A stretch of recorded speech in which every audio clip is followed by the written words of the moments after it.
Payg'ambarimiz sollallohu alayhi vasallamni Anas ibn Malik aytadilarki, Rasulullohdan qaysi duoni ko'p qiladilar deb so'rab qolishdi.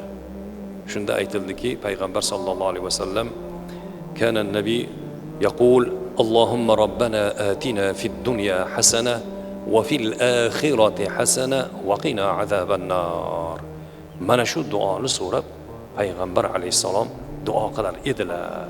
Ya'ni bu dunyoni yaxshiligini va oxiratni yaxshiligini. Bu Qur'oni Karimda kelgan ham oyat karima bo'lgan duo. Mana shuni payg'ambar sollallohu alayhi vasallam ko'proq o'qir edilar.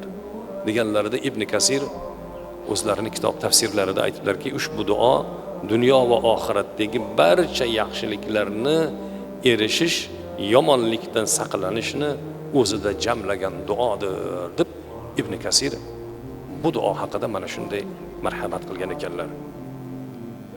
Ijob bo'ladigan vaqt va makonlar, ijobat bo'lishlik, duoni ijobat bo'lishlik haqida payg'ambar sollallohu alayhi hadislarida keladiki, Alloh tabaraka va taolo kechani 3dan 1 qolganda, ya'ni tong saharga yaqin payt Alloh taolo dunyo osmoniga tushadi deydilar. Va Alloh aytarkanki, qani mendan biron so'rovi, talabi, maqsud, hojati bo'lgan bandam bormi? So'rasin. Men hojatini ravo qilay. Yo duosini ijobat bo'lishligini xohlaydigan bandam bormi? Mendan so'rasin, duosini ijobat qilay. Yoki gunohi kechirishligini istovchi bandam bormi? Mendan so'rasin, uni gunohini kechayin deb Alloh taolo dunyo osmoniga kechani 3dan 1 qolganda tushadi deb ana payg'ambarimiz sollallohu alayhi vasallam marhamat qildilar. Shuning uchun azizlar, duo mana shunday ulug' ibodat. Duoni o'z o'rnida kerakli bo'lgan duolarni qilishimiz kerak. Sunnatda kelgan salafi solihinlarimizdan ta'limot bo'lib qolgan duolarni qilaylik. Shunda duo ijobat bo'lar ekan. Bayhaqiy rivoyatlari Abdulloh ibn Muborak qachon Qur'oni Karimda xatm qilsalar, barcha mu'min musulmonlarning haqqiga duo qilar edilar deydilar. Qarang, ulug' zotlarimizni xatm Qur'on qildi, bunda duo ijobat bo'ladigan onlar. Shunda barcha mu'min musulmonlarning haqlariga duo qilardilar deydilar. Payg'ambar sollallohu alayhi vasallam marhamat qildilar. Kim kechasi uyg'onib, la ilaha illalloh vahdahu la sharika lah, lahul mulku va lahul hamdu va huwa ala kulli shay'in qodir. Subhanallohi valhamdulillahi va la ilaha illalloh vallohu akbar va la havla va la quvvata illa billah desa, Rasululloh aytadilarki, Alloh taolo uni gunohlarini kechadi. Duosini qabul qiladi agar duo qilsa. Va tahorat qilib namoz o'qisa, Alloh taolo uni namozini qabul qiladi deb payg'ambarimiz alayhisalom marhamat qildilar. Ya'ni kechada bir uyg'ondingiz.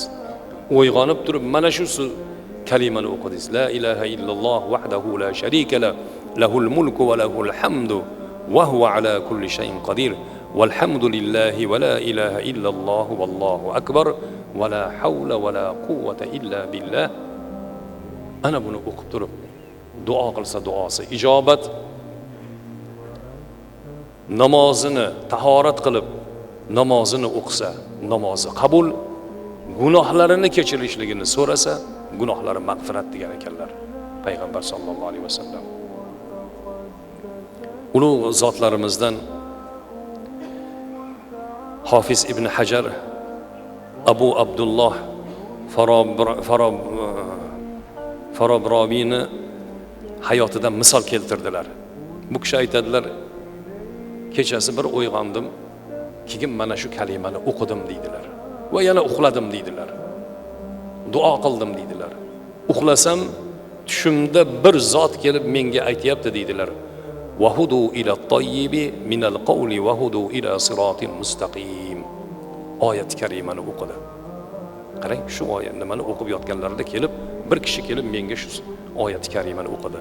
Bu oyatni karimani ma'nosi, ular so'zlarining eng pokiga va hamid bo'lgan zotning to'g'ri yo'liga hidoyat qilindilar degan oyat karimani o'qildi deydilar. Demak, bu kishini qilgan o'sha amali so'zlarini eng pokizasi deyilmoqchi. Bu oyat karima haqi bilan xushxabar berilyapti. Va hamid bo'lgan zotni to'g'ri yo'liga bu amali bilan bu kishi hidoyat qilindi degan oyat karimani o'qidilar. Abu Umama roziyallohu anhudan rivoyat qilinadi. Qila ya Rasululloh sallallohu alayhi va sallam ayyud du'a asma' qala jawful layli va duburis salatil maktuba. Sahoba ikromlar payg'ambar sallallohu alayhi va sallamdan so'rashdiki, ya Rasululloh, Allohning huzurida qabul bo'ladirgan duolar qaysi deb so'rashdi. Shunda Rasululloh aytdilarki, tunning oxirida va farz namozlaridan keyingi qilingan duo ijobatga yaqindir dedilar Rasululloh. Ya'ni duomizni tundi yarmida, hali avvalgi hadisda zikr qildik, kechani 3dan 1 qolganda va har farz namozdan keyin ham dedilar Rasululloh. 5 vaqt farz namozimiz bor.